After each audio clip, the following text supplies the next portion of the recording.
यशस्वी प्रधानमंत्री आदरणीय श्री नरेंद्र मोदी जी, मंचासीन सभी वरिष्ठ मंत्रीगण, यहाँ उपस्थित हमारे भारत सरकार के मंत्रीगण, संसदीय बोर्ड के सभी वरिष्ठ सदस्यगण और हमारे पत्रकार मित्रों, आज इस संकल्प पत्र के लॉन्चिंग के अवसर पर हम सब लोग यहाँ एकत्र आए हैं और इस कार्यक्रम में हम सबको आदरणीय प्रधानमंत्री जी का संबोधन सुनने को मिलेगा और संकल्प पत्र अगले 2024 से हम किस प्रकार से देश की सेवा प्रधानमंत्री मोदी जी के नेतृत्व में करेंगे, इसके बारे में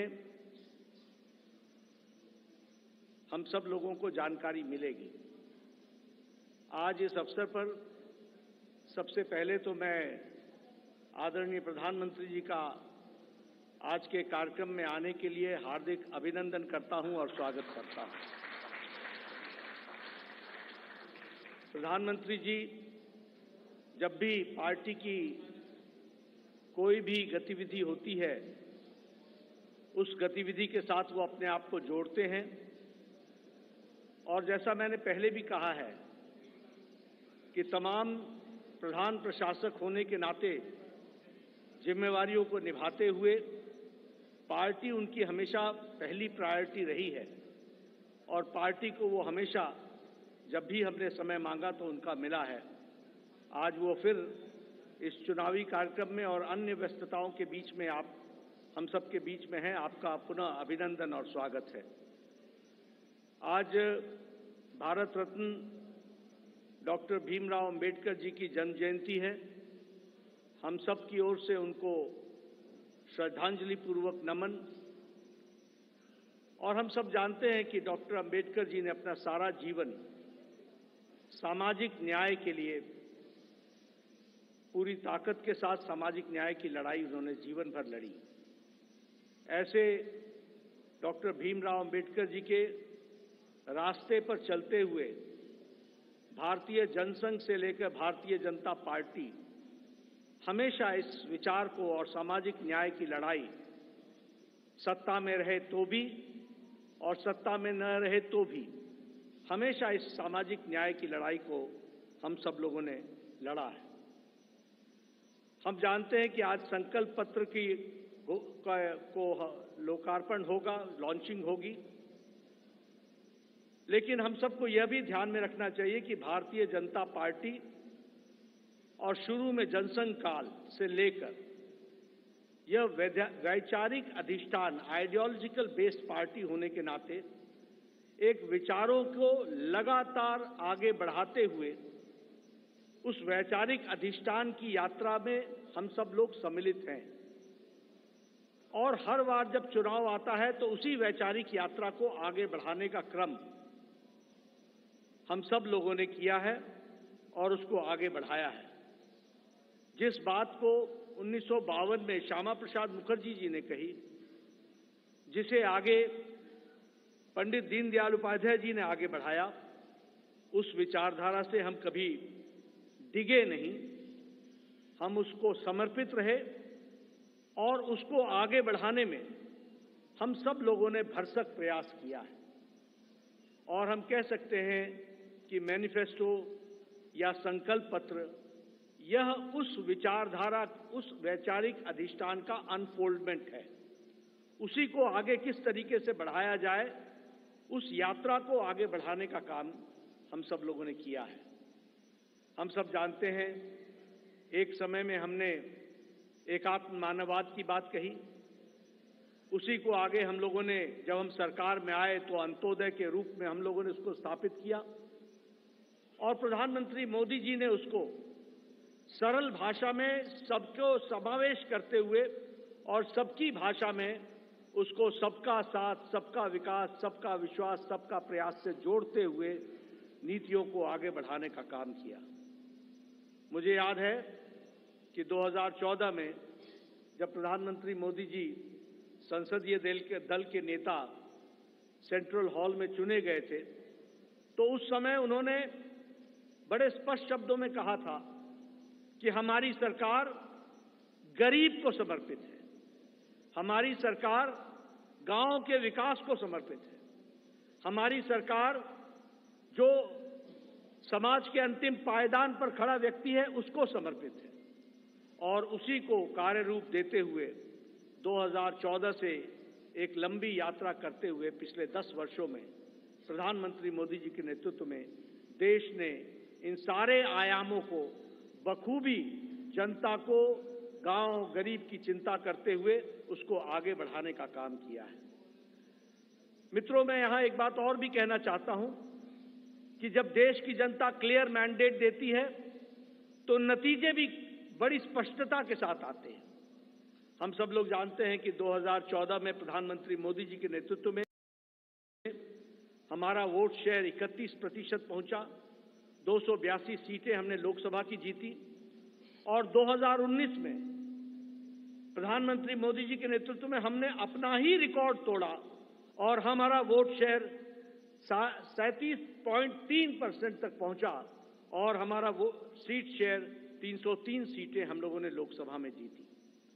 हम ये कह सकते हैं कि इस क्लियर मैंडेट को प्रधानमंत्री मोदी जी ने गांव के लिए, गरीब के लिए, वंचित के लिए, दलित के लिए, हमारी महिलाओं के लिए, हमारे युवाओं के लिए, हमारे किसान भाइयों के लिए और हमारे वंचित भाइयों के लिए उनको समर्पित किया। और उसी तरीके से अगर मैं गांव की बात करूं तो आज गांव, मैं यहां प्रधानमंत्री जी थोड़ा समय जरूर लेना चाहूंगा, लेकिन मुझे याद है 1993 में मैं पहली बार विधायक बना था। उस समय हमें अपने विधानसभा क्षेत्र में लगभग 90% के गांवों को घूमने के लिए पैदल जाना पड़ता था।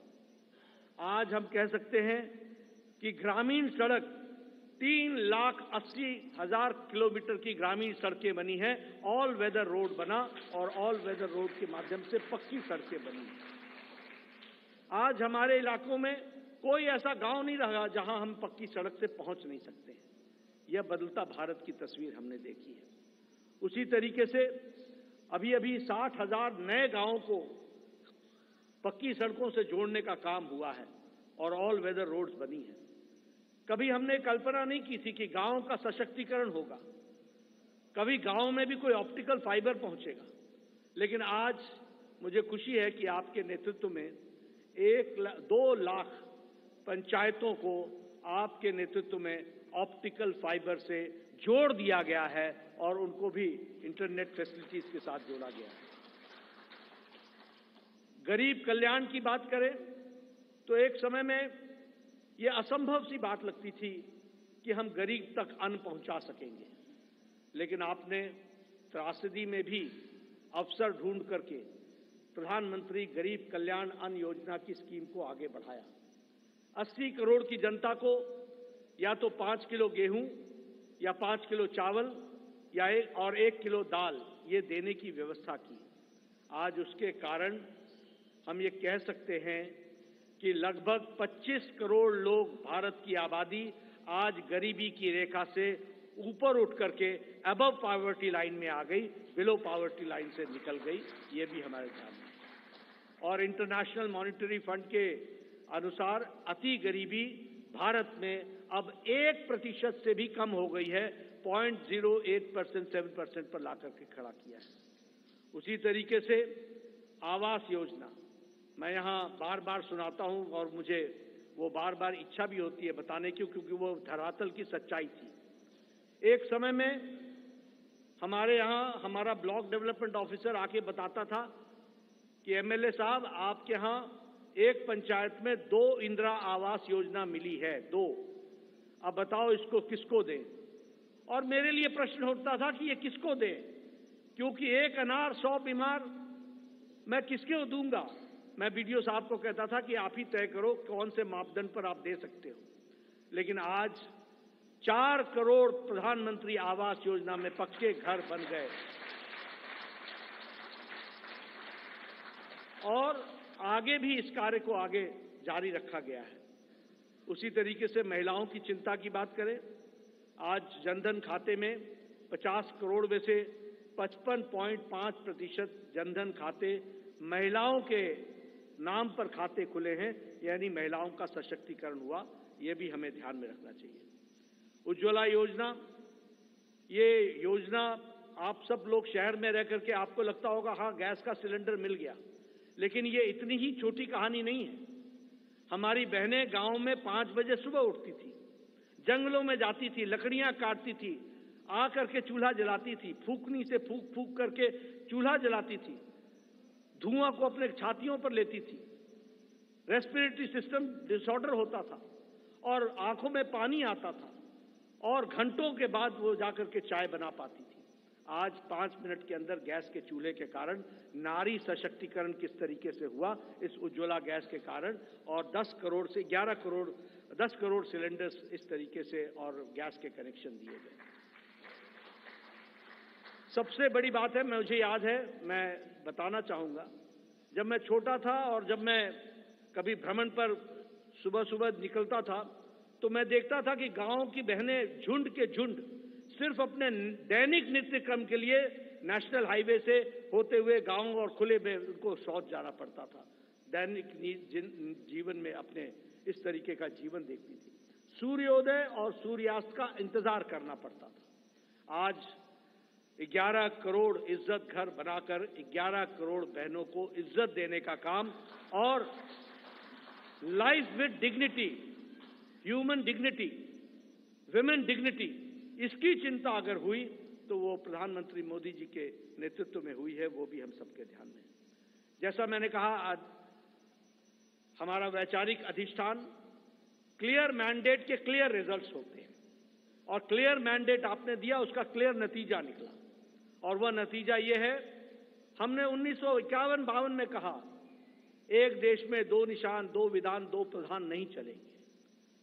हम 1951-52 से ये बात कह रहे थे, लेकिन आपने क्लियर मैंडेट दिया और 2019 के 6 अगस्त को धारा 370 को एब्रोगेट कर दिया गया, धाराशाही कर दिया गया। प्रधानमंत्री मोदी जी की इच्छा शक्ति ने उस कार्य को पूरा किया है। मुझे याद है कि पालमपुर का प्रस्ताव पारित हुआ था कि हम राम मंदिर बनाने के रास्ते को प्रशस्त करेंगे। ये पालमपुर का रेजोल्यूशन था और पालमपुर के रेजोल्यूशन से लंबी यात्रा हमने की और हमने वो भी दिन देखे जब कांग्रेस के वकील खड़े होकर के न्यायिक प्रक्रिया को रोकने का प्रयास करते थे और ये कहते थे कि इससे भारतीय जनता पार्टी को फायदा होगा। उनको देश की चिंता नहीं थी, उनको रामलला की चिंता नहीं थी, उनको भारत की संस्कृति और गौरव की चिंता नहीं थी। वह वोट बैंक की राजनीति करने वाले लोग उसमें अड़ंगे लगाते रहे, अटकाते रहे, लटकाते रहे, भटकाते रहे। लेकिन प्रधानमंत्री मोदी जी के नेतृत्व में वह रास्ता प्रशस्त हुआ और भव्य राम मंदिर 22 जनवरी को आपके कर कमलों के द्वारा वह आज रामलला वहां विराजमान है और उनका प्राण प्रतिष्ठा आपके 10 दिन के अथक कार्यक्रम और अनुष्ठान के बाद आपके कर कमलों द्वारा हुआ, वो भी हम लोगों ने देखा है। ट्रिपल तलाक, 3 तलाक, कोई सोचता नहीं था कि इस विषय को टच करेंगे, कोई इस विषय पर चर्चा भी करेंगे। सुप्रीम कोर्ट से लेकर के समाज के सभी वर्ग मानते थे कि 3 तलाक आज मानवता के लिए एक तरीके से त्रासदी है, इसको समाप्त होना चाहिए। लेकिन यह इच्छा शक्ति, दृढ़ इच्छा शक्ति प्रधानमंत्री मोदी जी ने दिखाई और आपके क्लियर मैंडेट ने इस ताकत को प्रधानमंत्री मोदी जी को करने की इच्छा शक्ति दी और आज ट्रिपल तलाक से हम बहनों को, हमारी मुस्लिम बहनों को हम लोगों ने आजाद किया, यह भी हम सब लोगों ने देखा है। उसी तरीके से 30 साल से राजनीतिक कारणों से नारी शक्ति वंदन और महिलाओं का रिजर्वेशन पर राजनीति होती रही। फॉर 30 इयर्स, 30 साल कोई कुछ नहीं हुआ। लेकिन प्रधानमंत्री मोदी जी की फिर से इच्छा शक्ति और आप सबका सहयोग, 30 साल से जो कार्य नहीं हुआ वो 3 दिन के अंदर प्रधानमंत्री मोदी जी ने नारी शक्ति वंदन विधेयक को पारित करके और अगली बार लोकसभा में 2029 में हम 33% सांसद हमारी महिलाएं बहनें होंगी, यह भी हम देखने वाले हैं। इस तरीके से मैं मजबूत नेतृत्व का एक प्रमाण और एक विषय जरूर आपसे चर्चा करना चाहूंगा। ये कोविड जब आया तो शायद ये शताब्दी का सबसे बड़ा पेंडेमिक था। दुनिया नहीं जानती थी कि इस पेंडेमिक से कैसे लड़ा जाएगा। दुनिया के नेतृत्व भी नहीं जानता था कि इस पेंडेमिक से कैसे लड़ा जाएगा। आपको पता है, बड़े बड़े विकसित देश अपने निर्णय प्रक्रिया में वह भी डमाडोल हो गए, वह भी लड़खड़ा गए, वह भी नहीं तय कर पाए कि मानवता जरूरी है या अर्थशास्त्र जरूरी है, आर्थिक विषय जरूरी है या मानवता जरूरी है, ह्यूमैनिटी जरूरी है या इकोनॉमी जरूरी है।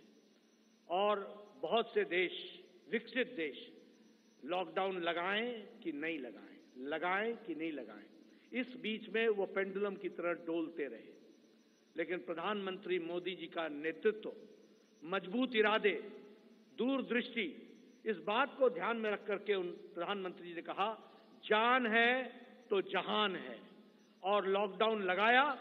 और जहां हमारा देश कोरोना से लड़ने के लिए तैयार नहीं था, वहीं 2 महीने के अंदर कोरोना से लड़ने के लिए प्रधानमंत्री जी ने देश को तैयार किया और फिर कहा, जान भी है और जहान भी है, और फिर लॉकडाउन को हटाते हुए और दुनिया के नेतृत्व ने और दुनिया के लोगों ने इस बात को माना, इस बात का लोहा माना कि प्रधानमंत्री मोदी जी का कोरोना से लड़ने का स्ट्रैटेजी और उनका तरीका दुनिया में स्थापित हुआ कि वह सबसे अच्छे तरीके से मानवता के लिए कार्य किया गया। इस बात को भी हमने देखा। मैं बार बार इस बात का जिक्र करता हूं, हम तो हमेशा रिसीविंग एंड पे रहते थे। इस देश में ट्यूबरक्लोसिस की दवा 25 साल बाद आई, कोई दवा 28 साल बाद आई, टेटनस की दवा 30 साल बाद आई, जापानीज इंसेफ्लाइटिस की दवा यहां 100 साल बाद आई। लेकिन कोरोना, प्रधानमंत्री जी ने 20 अप्रैल 2020 को टास्क फोर्स बैठाया और 9 महीने के अंदर 2 वैक्सीन दी और 220 करोड़ डोज दे करके देश के लोगों को बचाने का भी काम किया। और देश के साथ साथ दुनिया को भी वैक्सीन मैत्री में 100 देशों को भी हमने वैक्सीन पहुंचाई, ये भी हम लोगों ने देखा। और डबल डोज के बाद बूस्टर भी लगा, यह भी हमने देखा। मैं यहां यह भी बता देना चाहता हूं कि यह सबसे तीव्र गति से चलने वाला वैक्सीनेशन प्रोग्राम था। 220 करोड़ की जनता को डबल डोज लगाना, यह सबसे तीव्र गति और डिजिटली इसको सपोर्टेड प्रोग्राम रहा, यह भी हमने देखा। मित्रों, हमारे अभी आदरणीय राजनाथ जी मैनिफेस्टो और संकल्प पत्र के बारे में आपके सामने सारी बातें रखेंगे, लेकिन मैं इतना जरूर कहना चाहता हूं कि 10 साल इस बात का प्रमाण है कि देश ने इस बात को माना है कि मोदी की गारंटी पूरी होने की गारंटी है, इस बात की गारंटी।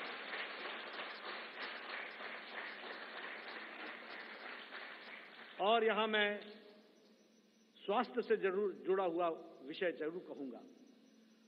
मैं जब स्वास्थ्य मंत्री प्रधानमंत्री मोदी जी ने बनाया 2014 में, और जब मैं वर्ल्ड हेल्थ असेंबली में गया तो वहां हमारे बारे में ऐसा सोचा जाता था कि ये one of the following countries हैं, ये फॉलो करने वाले देश हैं। और उस समय बात चल रही थी यूनिवर्सल हेल्थ कवरेज की, यूएचसी की बातचीत चल रही थी। हमने भी नहीं सोचा था कि हम यूएचसी में कभी कुछ कर सकेंगे, लेकिन मोदी जी ने आयुष्मान भारत, ये सबसे बड़ा हेल्थ कवरेज प्रोग्राम, 50 से 55 करोड़ लोगों को 5 लाख रुपए का हेल्थ कवर गंभीर बीमारियों से लड़ने का, और आज वो सबसे बड़ा हेल्थ कवर प्रोग्राम बन गया दुनिया का, वह भी हमने देखा। और उसके अगली बार जब मैं वर्ल्ड हेल्थ असेंबली में गया तो सब ने कहा, please tell us something about Ayushman Bharat. तो ये एक हमने दुनिया के चित्र पर भी देखा कि कैसे भारत को आगे बढ़ाया गया, बढ़ा है मोदी जी के नेतृत्व में।